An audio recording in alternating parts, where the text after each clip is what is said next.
then who also are going to have the sponsorship from not just the CEO, but from the entire C-suite, who will create accountability and also help reinvent how things get done. And I think that's what stops a lot of people. I used to joke that there were, people in the different organizations I worked in who were paid to protect the company from people like me. And a lot of what I spent my time on was trying to get great people like Ahina into my organization, and then work to change policies or do end runs around rules so that we could conduct small-scale experiments and sort of keep people calm and keep them educated about what was going on, so that they understood what we were trying to do and were willing to support it. That is tremendously time-consuming, and I think that's where a lot of the big institutions, this reinvention of the how almost becomes more important than having a brilliant insight about a huge unmet market need and a great solution. It's how are you going to drive it through an organization that is engineered for predictability when you're doing something that is highly unpredictable. Great point. I love that. Engineered predictability when you are the reason that it's going to be unpredictable.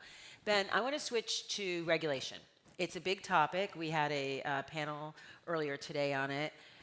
Europe, I guess PSD2 is officially a few months old now.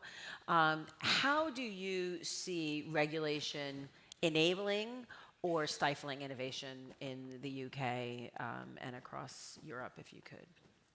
Thank you. Well, I think quite often I hear the Financial Conduct Authority, which is the main regulator in the UK, described as the superhero of fintech, which I think kind of belies the fact that both incumbents and challengers, startups and established firms, I think look to the role of the Financial Conduct Authority in the UK as extremely constructive and supportive. The organisation has a brief to support competition and takes that very seriously, while of course also seeking to protect the stability and security of the financial system. And as a result, I think a trend emerging across Europe is an appetite to become, in the absence of being a military superpower or indeed as Europe searches for new roles, one of the things which I think is often mentioned is being a regulatory superpower, a general exporter of standards around the world. And that's something which I think has caught the imagination of politicians right across the continent. And I think that that's most obviously reflected in the commitment they have, the sort of the willingness with which they get involved with all aspects of fintech. And indeed, at the largest gathering of government leaders in the UK in recent history, earlier this year, the Chancellor of the Exchequer mentioned only one element of the economy, and that was fintech. Interesting. So regulatory superhero and superpower, I have not heard that before, so I'm going to take that with me. Do you believe that now there is actually competition within jurisdictions to be more fintech friendly and to attract that fintech talent in Europe? Undoubtedly, and I think clearly at the moment, as Britain is redefining its relationship with the European Union, regulatory competition forms a part of the battleground, I suppose you could say. But again, just as there are 200 organizations in level 39 taking different routes, I don't think that it's going to be winner takes all outcome. And of course, for organizations like Ripple that have to coordinate, engage with many different regulators, Europe, I think, is a good place in which to do so because the appetite is very much there. Yes, it's hard to coordinate, but the willingness is certainly in the public sector. Tokes, you are looking at this in a lot of the high growth markets, and I know that the European regulators have been very forward-leaning about clarity and certainty and encouraging fintech. What are you seeing in Africa in those markets? Well, certainly in Nigeria, the CBN, the regulator, actually has been very forward-thinking with respect to fintechs, mobile money, and really has played a role in helping to set regulations for other countries in the region. So very much at the forefront. I think it's important to point out, though, that having the same regulator for the commercial banks and the fintechs is a good thing in that being able to bring both parties together and think about win-win solutions. So I definitely agree that it's got to be competition, and it's not just going to be about challenging. And what we're seeing is the CBN also trying to get the commercial banks to be able to leverage the infrastructure that some of the fintechs have built so that they can also spread their tentacles and therefore drive financial inclusion even more, which is the bigger objective for all of us. But it's also important to realize that just because we say fintech doesn't mean that there isn't a significant offline aspect to what the fintechs are doing, especially in countries like Nigeria, where what we're looking for is for communities to have access to finance, to be able to cash in and cash out. And so correspondent banking agents, you know, the regulator having the flexibility to empower those agents and the fintechs to have those agent networks to be able to deliver financial services in rural areas. Are you talking about the bridge between cash and digital in these Absolutely, markets? because at the end of the day, we are very much a cash economy, and cash needs to get into those economies, into those communities somehow.